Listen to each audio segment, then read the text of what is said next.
So a snowy scene from my window this morning, Saturday the, let's check my calendar, my Lord of the Rings calendar, Saturday the, 11th, Saturday the 11th of December. The most snow since the Beast from the East. This time it wasn't the Beast from the East though, it was the Force from the North. So yeah, it's been good. Couple of snow days. What a bonus was snowing over there on them there hills. That's the Chevin over there in downtown Belper. So I thought, what more radical weather than snow? What other element is there that can change a landscape so profoundly than snow? I love it personally.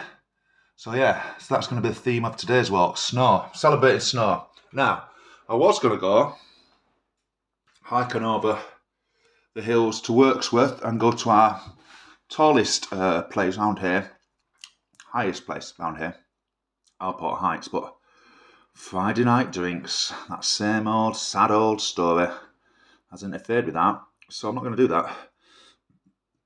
I'm to the south of there, Belper. I'm going to get public transport, train or a bus. I'm lucky to have good connections where I live. I'm going to go up here. I'm going to get off somewhere around Watson Well. What a great name that is.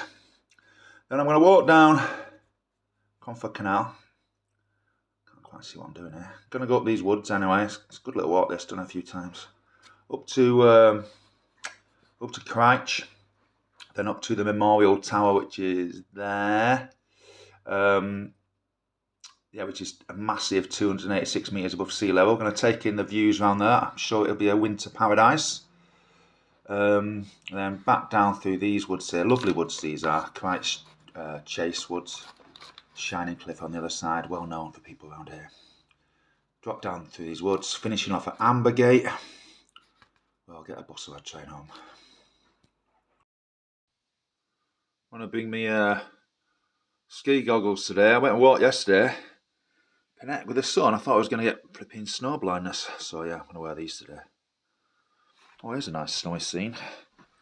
Yeah, I'm banging into the snow, mate. Nice, right?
So this is Watson Well. There's a small collection of houses that straggle behind me. Small little village. There's a bridge. Can't be that surely. Must be rebuilt that one. But the original. I'm being stupid right now. The original bridge was built in 1393. Wikipedia says, but Watson Well, it gets its name from Walter Stonewell, who lived in the house next to the bridge. So, probably on this site, right? It used to be a pub, that. It's now a cafe.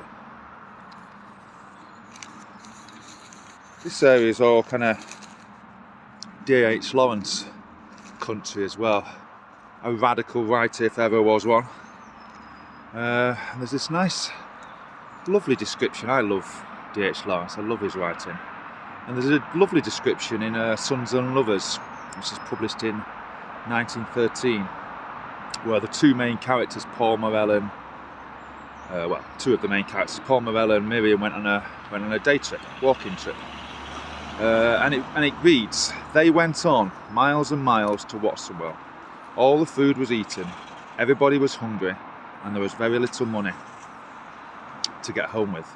But they managed to procure a loaf and a currant loaf, which they hacked to pieces with shut knives and ate sitting on the wall near the bridge," so who knows, somewhere around here, "watching the bright Derwent rushing by and the brakes from Matlock pulling up at the inn." Lovely.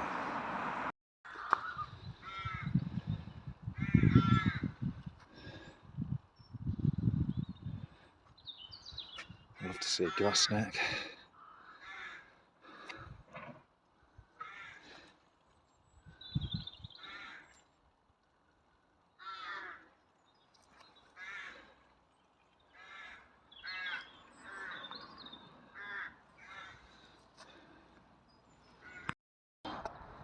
Cold night last night. Got down to about, I don't know, -4, -5 locally, I think. Still a bit of ice though. Yeah, it started snowing around here on about Wednesday afternoon. It didn't really stop till Friday morning. We were right on the edge of in Belper of the amber zone, and once or twice it kind of slipped more to sleet and rain for a few hours. Otherwise it would have really piled up. Where we am now, going up towards Matlock, you're moving more into the amber warning area, so around here, and certainly over that direction, it would never turned to rain. So yeah, still quite a bit left. And actually this week's interesting. The forecast to snow a bit later actually. Quite a bit, I think, really, not too far from here. And even like later this week, Tuesday and Thursday, there's some snow warnings, so we'll see. Yeah, I've always loved snow. I think it might be to do with my childhood, one of the reasons I love it so much, because I grew up in Milnway, which is this village right on the edge of the South Pennines, right on the edge of Manchester, but right on the edge of the Pennines. So one direction is just all moors, right, all the way to flipping Scotland. So quite high up really, where I was on my estate. And then growing up being born in 1972, I was lucky that my childhood just coincided with epic winters really. So every winter was just brilliant for us kids, you know. The roads would be closed, and you know, as that snowy, we'd be sledging down the hills in our estate and making tunnels in the snow. And so yeah, maybe that's one reason I like it so much. And I've always, in my adult life, I've always loved to kind of go to snowy areas and go skiing and things. I had something interesting once in snow. This chap said it's probably better to think of it as rather as something cold as something hot. I'm not sure I'm going to be able to explain this properly, but he kind of meant that water, you know, in its solid form, was right on the edge of boiling point, right on the edge of transforming to liquid all the time. So actually it had the qualities of something kind of hot rather than cold. I don't know if I'm explaining that right, but I thought it was quite an interesting way of looking at it. It's fascinating though, isn't it? And just another one of them peculiarities of human life, that, you know, water is pretty much the only element that commonly exists in all three of its forms. Obviously snow and snow as ice, and in large parts of the globe it's constantly in that form. And then obviously for the majority of the time, and the majority of the earth, it's in its liquid form. And then commonly as well we see it in its in its vapour form and also as steam.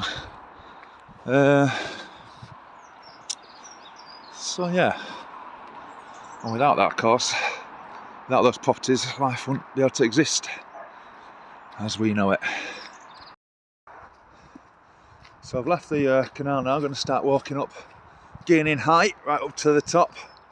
Going to be interested to see how the snow changes. Yeah, I've been musing as I've been walking along just on the most snow I've seen in this country.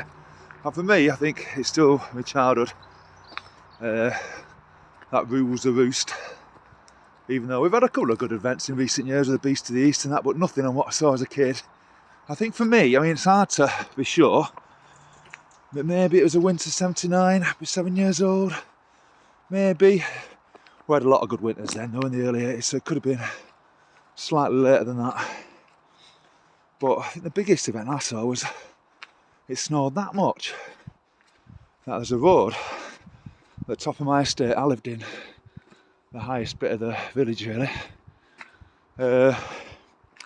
called Wild House Lane. Quite an important road, it connects Melbourne and the surrounding villages anyway. That got blocked, always did in those years. But it was blocked that bad. The drifts were as high, it sounds like I'm exaggerating, but I remember as a kid, we had lampposts obviously on the estate. The drifts were as high as the lampposts on the road. And they were that high that the council or the local farmers must have just eventually got fed up with it. It must have been blocked for days, from memory, weeks even, a long time. And eventually they sent along a kind of a big digger to dig it out. But we, with my neighbour's dad, Pete Drake, and all the kids, we were like on top of the drift on the road, watching the digger below us dig out the snow. So a bit, I'm not sure the health and safety behind that, but it gives you an idea of just how massive that those winter storms must have been. Yeah, I'd like to see one of those again. Whether I will in a warming world, who knows? Sledging there. There's some buzzards soaring overhead. Quite a winter sight that, love it. Looks like quite a good little slope that actually. I suppose. Bit of grass up there though. Went to Grindle, is it Grindle? I forget the name of it now. Grindelwald in Swiss Alps once, and got up the top of this ski lift and walked up for about another couple of hours, topping out of this refuge, which is nearly 3,000 metres. Anyway, from the top of that is the longest, or what's it billed itself as the longest toboggan route in I'll see if I can dig up some pictures of it actually and put them on this video. Anyway, billed itself as the longest toboggan route in the world. And it was just amazing. All the locals, and it was mostly locals, had these beautiful handmade like Swiss sledges with all kind of paintings on and things. Looked so made, a lot of them. Anyway, me and my mate, we'd hired a couple of sledges from the bottom. Yeah, and this thing was 14 kilometres. 14 kilometres of a sledge route. And it was lined all the way down with, about every mile or so, with a little lodge serving mulled wine and stuff. Oh, it was fantastic, it really was. I'd love to go there again, do that.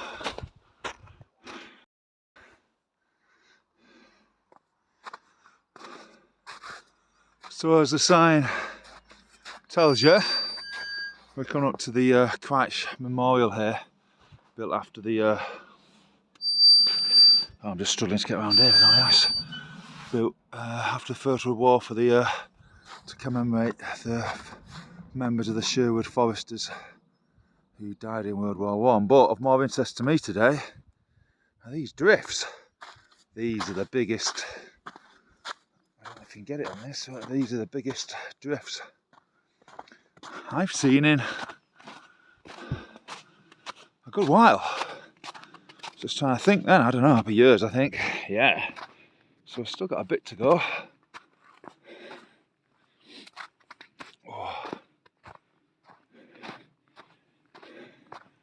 Kind of good fun. There's kind of a interest in the formation of drifts.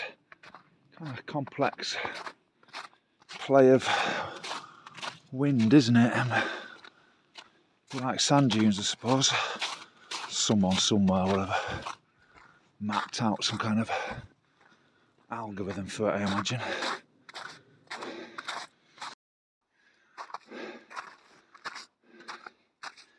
Yeah, quite good fun this. Which way should I go through these drifts? I think I'll stick to the left. There's a Crich Memorial looming ahead.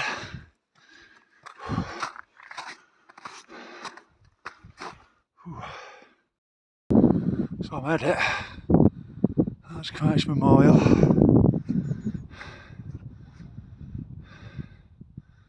That's Nottinghamshire.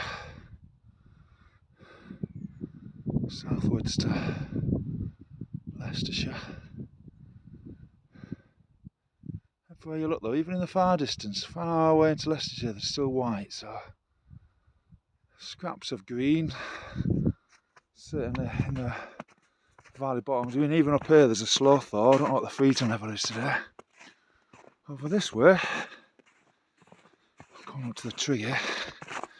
Let's get to the tree and I'll show you. Oh, I do like it up here. It's got a feeling of, even though it's low, it's all relative, isn't it? It's got a feeling of height, if that makes sense. Right, so 286 metres, I think we are at. And let's put this over this fence. Looks like a snowy sky actually when I look at the weather forecast at the moment, because it is forecast to snow in a bit. So that's the Derwent Valley heading up there. A couple of years ago I did the Derwent Valley Way, really nice walk that. That's looking north eastwards to Allport Heights, which is over 300 metres. You can just see the tops of the moors beyond Matlock into the Peak District there. That's going to be solid white over there. I think I might do a walk over that way tomorrow. Have a look into the Peak District proper. I imagine that'll be a winter scene. Yeah, smashing though. Absolutely brilliant. Love it.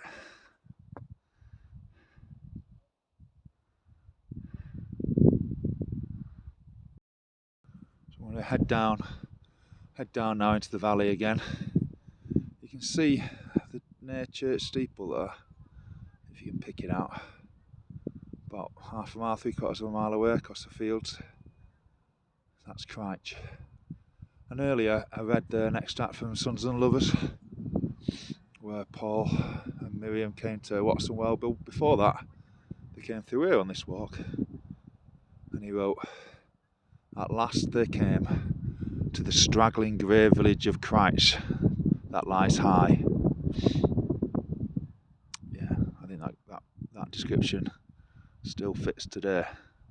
Ooh, when I go into the village, if the pub's open, which is gonna be, I'll show you. I'll try to show you what I think is one of the best views from a pub beer garden there is.